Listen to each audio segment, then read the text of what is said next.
hlala kahle Malema iyabiyaya hlala kahle Malema.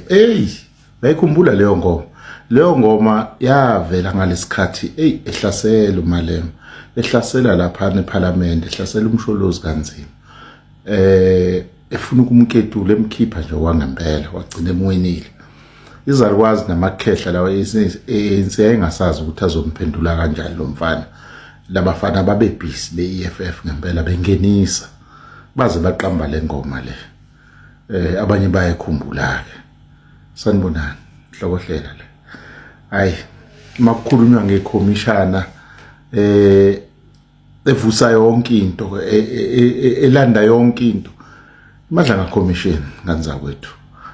Iphezu kwakhe ke manje ke uFeroz Khan ukuthi usesibhedlela wenzani, izozimlandele khona phakathi esibhedlela ewadini, izoze ibambele khona, uzoza discharge noma izothuthi Madlanga.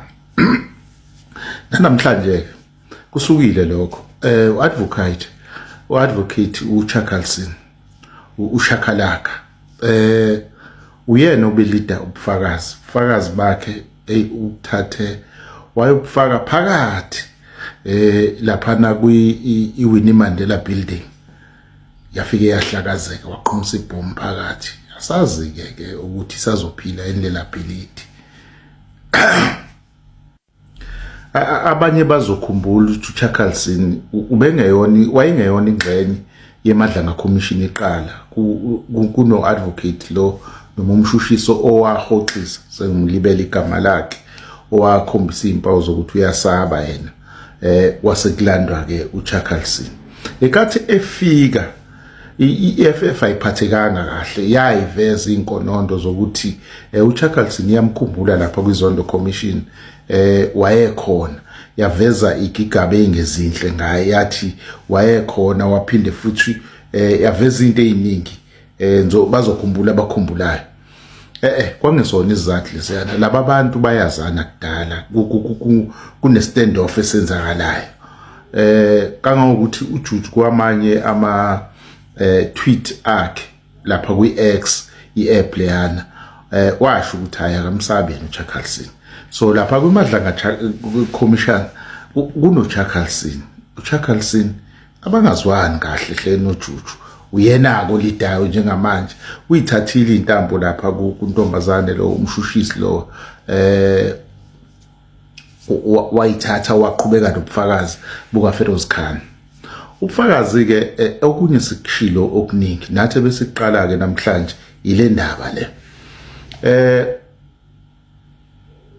uJuju kahle sakuveza ukuthi uma ngabe ekhuluma noFeroz Khan akakhulumi naye ngqo, ingxoxo yabo ihamba kuMohammed Said lo oyi-CEO yenkampani uCannelinks lo okuyinkampani kaMazoti, uMazoti okuyena owakhipha isigaxa semali ukuze kube khona inhlangano ebizwa ngokuthiwa i-EFF, okuvelayo ukuthi umhwebi kaGwayi ongekho emthethweni.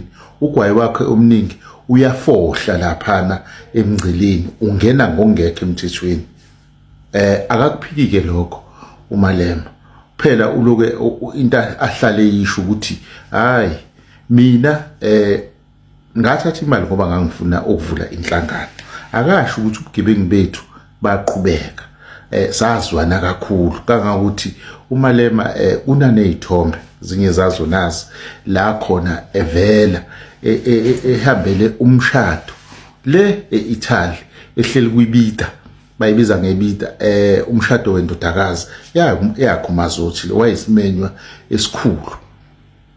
La kunesithombe ke esizulayo esimvezayo yena futhi uMalema edla ukhali, nanku ukhali laphana wawo lamandiya. Uyabona ke labaholi bethu namande yasazi ukuthi kwenzekani bafethu. AmaSulumane ke lawo nawo awakheke manje, wayebhiza eshahana nomsholozi lapha ethi unamandi yakhe naye kanti uzovundulula wakhe. indaba semandiyeni. Angazi ukuthi inkinga yenzekalani ngabo ngoba ekugcineni lawa mandiyawo abazinothi bawobani ayabathuka futhi anamagama nje angemahle ababiza ngawo. Nangu Mrs lapho kade pheka ukhali lo, nangu Maleme eyitika ngezidlo zakulomuzi lo, hlezi phakathi kwalamadoda awaphikayo ukuthi uyawazi futhi ingakho evukele ukushukela uma ngabe umkhwanazi ekhuluma ngale ndaba ukuthi wena uFeroz Khan ngimazi ngawe uMalema. Indaba enkulu ke evelekile namhlanje ile yokuthi kunale movement eyayikhona eyayinkulu eyayibizwa uDudula, Operation Dudula yaseGoli, eyayilidwa uNhlanhla Lux. Nhlanhla Lux ne-Operation Dudula bashaya umnqamla juqu owawuthi ngomhla ka-16 2021 akhambe bonke abantu bokufika. uJuju wakhipha umyalelo ubhekisa kuFeroz Khan ukuthi bopha zonke lezo zinto uyifuna phakathi. Yini kambe common lapho usanda ukukhipha uJuju futhi lo myalelo ewubhekisa kwimarch and march ethi nayo ekhathi beka usuku lumnqamla juqu lokuthi umhla ka-30 June awufuna ungabe kusaba khona wonke umuntu okhamba la wathi uMalema ababoshwa abaholi lapho. Khona indaba noJuju nabantu bokhamba wathi ababoshwa. Sakhumbula ukuthi uthe indaba ivela kaFeroz Khan yokuboshwa kwakhe sasicabanga ukuthi uyayiziba le, kanti no uyawabona amanzi ayageleza. Naku besuka bonke abaholi beya lapha kuGompo ilange nakhona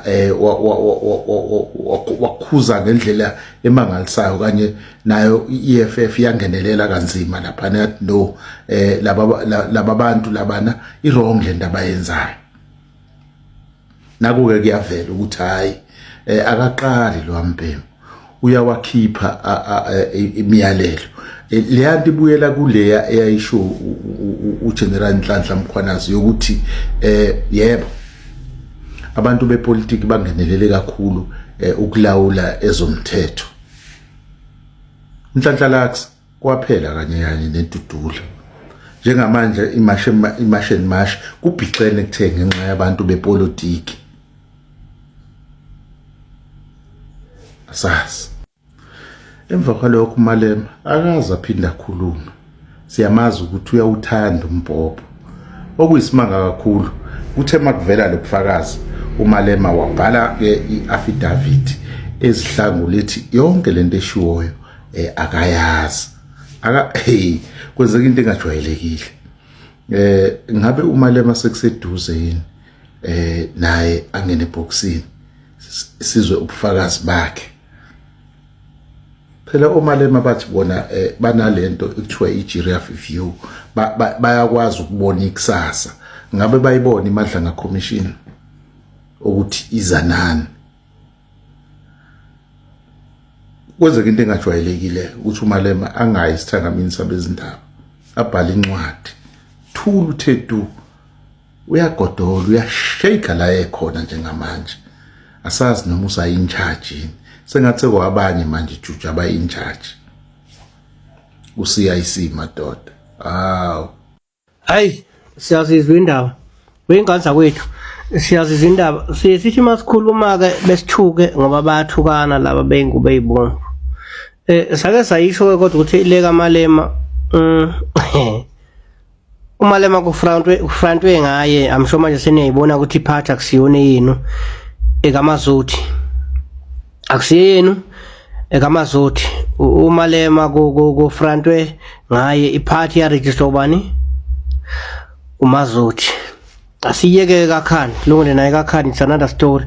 Remember uMalema makuthiwa kubiza uKhan kumadla kulokhozana ku-ad hoc bebengafuni ukuthi uKhan abizwe ubaleke ethi kuzovela lezi zinto. The very same Malema wabuza umkhwanazi ekhona kade ukuthi ama-message, ama-WhatsApp messages yilokho ama-WhatsApp messages ayakhona ukuthi aretrieveke ama-WhatsApp messages. wathi umkhwanazi hayi leyo nto leyo siyakwazi ukuthi siyifune siyithole thina. Wahlahla amehlo uMalema, wahamba womthuka futhi edlangalaleni, vele semalema wahamba wothuka umkhwanazi edlangalaleni. Igama likaMalema liqalela vela phezulu kwelalise kuyaphuma, niyayikhumbula ngithi nakhona ngama WhatsApp messages igama lakhe phinde lihamba phambili futhi kakhulu. uJulius lona nina enemvikelayo. Lento ukutshena ukuthini ke? Remember uMazotho nekhampani kaGwayi eseZimbabwe. There is why uMalema elwa kangaka ngama foreigner. uMalema uyathunywa kuthiwa lalela wena iphathi phela kusiyone yakho yeyethu. Hamba wena uyothi.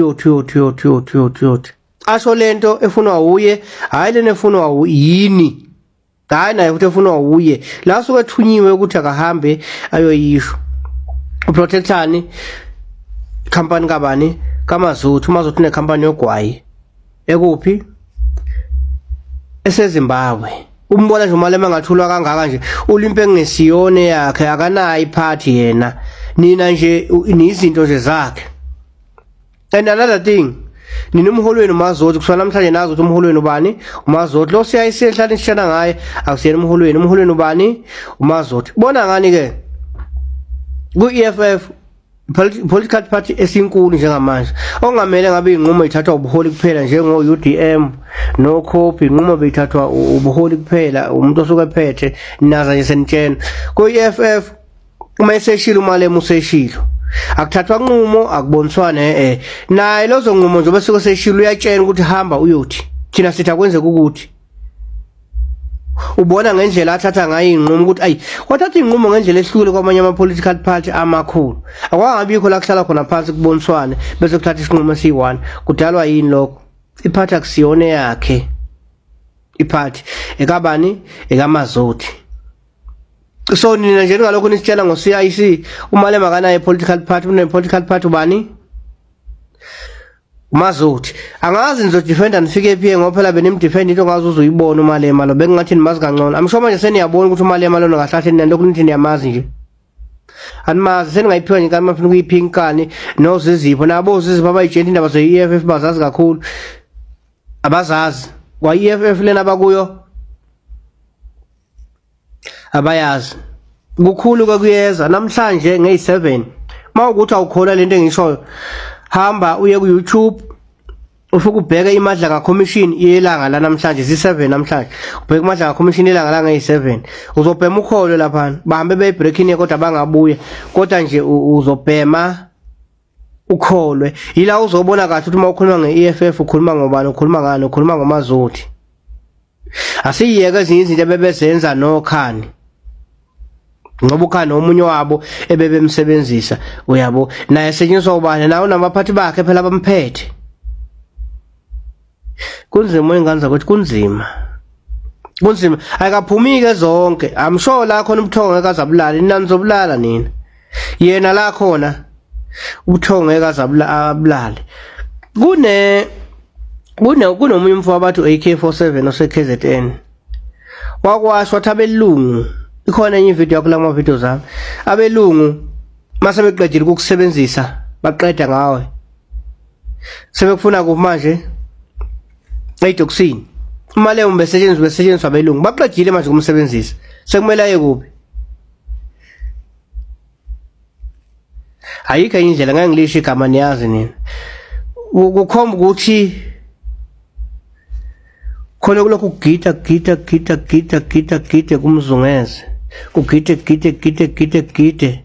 kumjeqeze, kugide kumjeqeze. Ngeke ke adabule, udabulile kokuqala nakhona ngendlela engabonakali kahle. Ngeke adabule kabili, ngeke adabule kabili.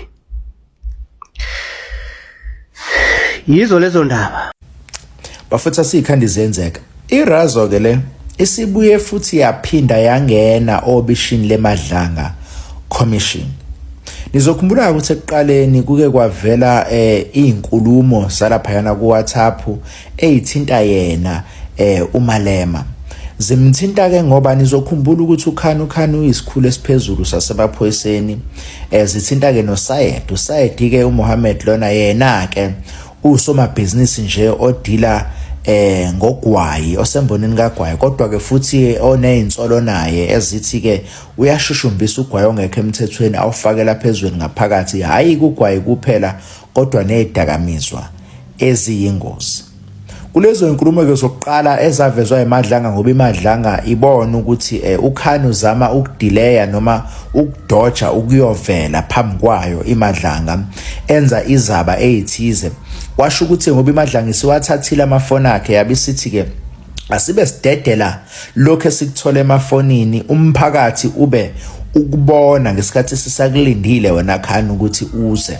Ngiyacabanga ukuthi iMadlanga yayidlala ikhadi elihlanipheke kakhulu lapho, ngoba yayithi sifuna ke manje ukumnika isizathu sokuthi akeze esezozama ukuthi ayiclearishe. Nangempela ke sekuhambe kwafika lapha ke manje, uma ngabe sekufike lapha sekuphinde futhi kuvela okunye. Ngayenza ke ivideo ngalokho kokuqala kwavela ukuthi kwenzakalani, ngachaza mhlawumbe ungabheka la kwamanye amavideo ami la khona ngichaza ngendaba ke yokuthi lezansolo ezithinta uMalema eqaleni kwakwenze njani. Sizokhumbula ukuthi ke eqaleni kwakukhona nje ukuthi kunezinkulumo la khona uKhani ecela ama-favor kuMalema ukuthi akube khona istatement esiphuma eParliament siphuma ngoMalema esizonemba kabi izikhulu ezithize ezikhona emaphoyiseni, ngoba leyo into kwakuyinkinga uKhani ayenayo nesinye sezikhulu zamaphoyisa ayefuna ukuthi sibe discredited, ebese kugcineni siphelelwa umsebenzi ngoba siyamphazamisa lesi sikhulu ekusebenzeni kwakhe, njengake nephoyisa elikhohlakele. Uyabona manje na ke sekuvela ke inkulumo la khona futhi ezithinta yena uRazo lo uMalema. Lapha ke kuvela ukuthi ke uMalema wabe esecela uKhani ukuthi akamsize ngokuthi athole i-information yomuntu owavula le case yase VBS. Nizokhumbula ke ibhenki lase VBS elalikhona okwathi ngoba uMalema eyingxenye kulo ngendlela eyingxenye ngalo naye ehlangene nabo batapa lapha yana imali kwakuningi inkohlakalo eyenzakala labe seliwa lelo bhenki. Wabe sevula icase ke lwavula icase nokuyena kuMalema esefuna ukuthi ubani lona owavula leli cala. Nizokhumbula ukuthi ikhathe eningi uMalema ubethu mangabe ngempela ke esezama ukuthi ke aphakame athini abantu bahlezi bembuyisela kulokho yakhulaza bebengamfuna bebezitha zakhe, bahlezi bembuyisela lokho ukuthi kwenzakalani ngeVBS. Kwakuyileyo ndaba ke yase VBS nosekuvela manje ukuthi wayehlupheke efuna ukwazi ubani ovula icase. Usungayibuza ke nawe ukuthi yini ayenza ukuthi uma ngabe emsulwa ahluphekele ukwazi ukuthi ubani lona owavula icase. Yena Malema loyo iRazo ibese iphinde futhi icela uKhani ukuthi Khani ngisizeke manje kwaku 2021 ngifuna sikhande itulo lokuthi manje kuboshwe abaholi beOperation Dudula, ngoba abaholi beOperation Dudula base bekhiphe iposter ethi bazokhipha ama-legal immigrants eSouth Africa nalawo ekakhulukazi a-trader illegally eSouth Africa. Ila khona ashukuma khona ke nosungayibuza ukuthi okay siyamazi ukuthi ulwela le unity yeAfrica uyibeka njenge pan Africanist ukuthi haya kube khona ukuhlangana ama-Africans wonke awahlangane yonke lento ayikhuluma ethi trade ayivuleke. Hey madoda niyayibona talento ama-border wangabe bikho i-trade ayibe free akube visa free ukutrade between African countries. Uyayibona ngapha ubhashine nabantu abatrader idakamizwa nogwayi, kushuthi kufanele ukuthi lezi zinto zimuve freely. Kulungileke asedluleke wafuna ukuthi akube khona intolo lokuthi laba baboshwe. Ufunelani ukuthi ababoshwe abantu abala ne-illegal immigration, right? Kukho konke lokho usayid ungena kanjani? Usayid ungena ngoba yena uyi-middleman, uyena ke oxhumanisa labantu ngokwe-communication ukuthi ake ngapha kanje hamba uye nje oxhumanisa abantu ngayo le communication. So maningi ama-favors yabona back and forth ama-favor enzakalayo phakathi kwalabantu, okusho ukuthi kuyacaca ukuthi uMalema lo unobudlelwano nalaba bantu abakhohlakele. Lokho kumenzani ke yena? Kumenza isikhohlakali naye. Manje lento ke ibhlungu ngoba ekunika ukuthi uzibuza ukuthi so phephelaphi, ngoba iyanda lento iyavama lento lapha elizweni ukuthi labantu esuke sibathemba ngathi ezama-South Africans sinethemba lokuthi bazoba ngomesaya ukuthi bashintshe izimo, ukuthi mhlawumbe bazoba, ngiyakhumbula babeze bemqhathanisa noChawula uMalema, uqhaza noChawula uthi hayi uyabona ukhuluma kahle, bakhuluma umuntu wayemdefender, ebengimdefender bengize ngime ngobhozo, kodwa-ke isifundo lesi sokuthi ukuthemba umuntu kufana nokuzigxiba ngetshe lapha esithweni sangasese, asikhandi senzeka. Based on the forensic and arguments presented by evidence leaded at Madlanga Commission of Inquiry, Julius Malema's behavior is concerning and he is in legal trouble. Your CRC, EFF, shame, big trouble. So Julius Malema is an ordinary member of parliament. He's an MP. He's not a cabinet minister. And that's why his actions, what we had at Madlanga Commission of Inquiry, his actions, yes, are so legally dangerous for him. And what will put him in trouble is the Executive Members Ethics Acts and other direct governmental regulations that strictly prohibits and govern who gives an instructions or interacts with state's department. Remember that about the DA saga, about state capture in the DA around Tony Leon? The problem that's brewing right now? This is what we're talking about here.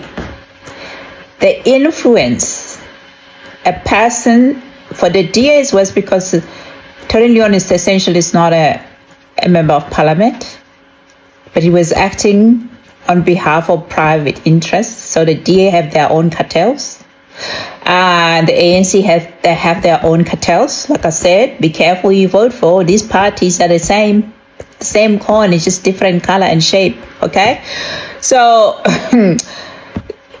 he's in trouble with this one.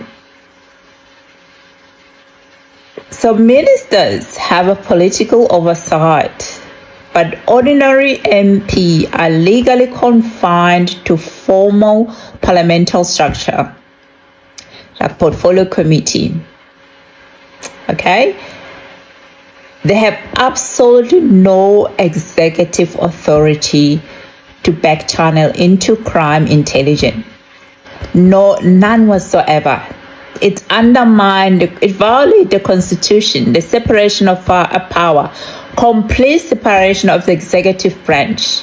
Executive branch in the South African constitution is completely separate. They don't interact than the legislature unless they are attending this committee and they are called upon by the very same legislature to come and account. You adopted American Constitution. These are separate. They're not interact. Members of Parliament not meant to interact with the executive, to interfere on each other's functions. MP, they do not have executive authority to back channel. They do not have that to manipulate internal disciplinary process. We hear now that he was trying to, it's this allegation is that Julius Malema manipulated a disciplinary hearing of Feroz Khan. The allegations are that he did that to prevent him from being fired by his boss. So he went to the back. Those are the allegations that have been put in, evidence of him colluding Said, Mo Said, Mohammed Said, Julius Malema, Feroz Khan.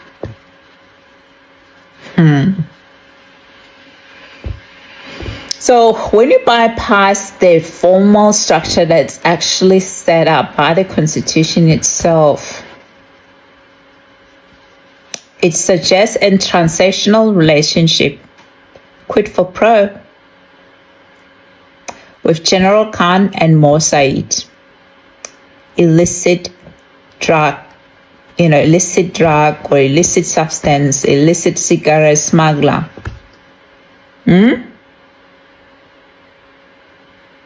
Hey. And I told you yesterday that these people were threatening citizens. Did you see how they were colluding and trying to threaten the Dudulas, the member of Dudula?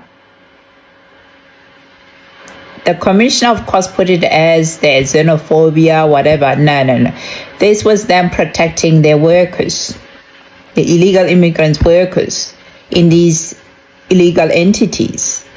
Nothing to do with them suddenly, we came, other people. No. This stuff, like I said, is nothing to do with xenophobia. Them anti-xenophobia, and it's nonsense. These people are not. They're just protecting their own illegal workers, legal entities. So let's talk about Julius Malema's links to Feroz Khan and Mohammed Said. That the Madlanga Commission was highlighting all the exchanges of WhatsApp messages. It seems like Said was the middleman between Julius Malema and Khan. First of all, this is where this commission loses me. This is where this commission, to me, loses credibility, and it appears to me that it is a political witch hunt, and they are trying to settle political scores instead of trying to find wrongdoing on people. So, first of all, what rule says that Julius Malema, as a member of parliament, cannot ask anyone who is in the police to arrest members of the Operation Dudula when they are engaging in violence against other people? Which rule says that he cannot do that? Is there a rule that says that a member of parliament cannot ask the police or members of the police individually to make arrest on people when people have committed a crime? Is there a rule that says he cannot do that? And the answer is no.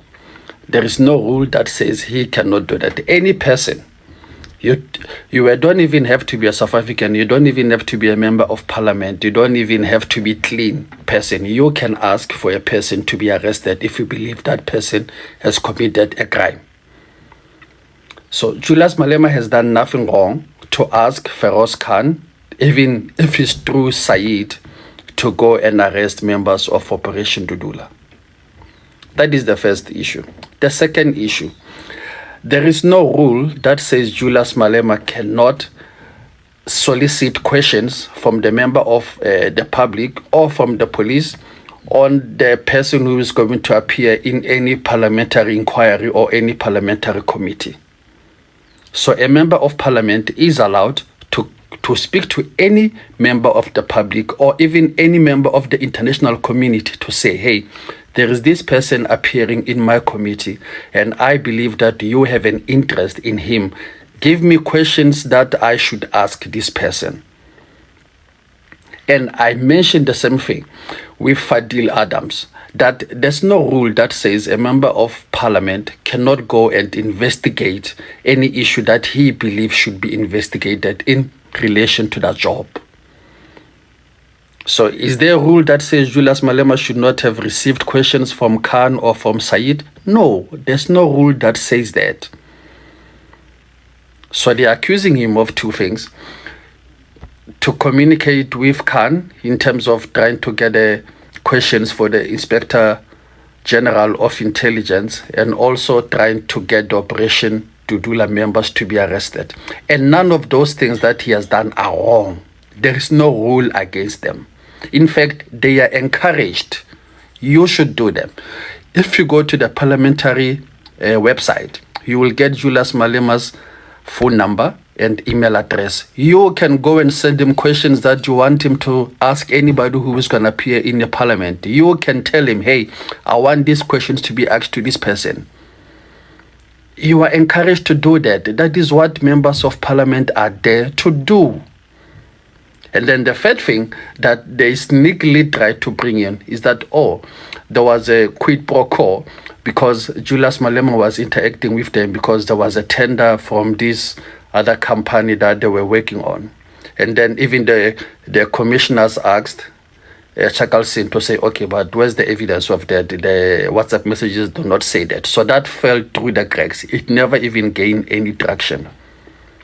But these three issues shows to me why people like me, we lose credibility.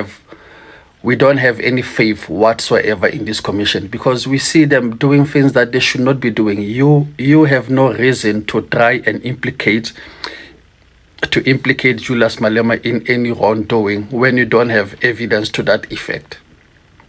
You have no reason to go and drag his name through these things when you do not have any reason to do that. Why are you doing it? Hello good people, welcome back to this channel. If you are new here, please make sure you do the right thing. You press that subscribe button and hit the notification bell. Good people, please comment your thoughts below. Tell us what do you think after watching this video. Don't forget to like, share and subscribe. Kulungile, bye. See you on the next one.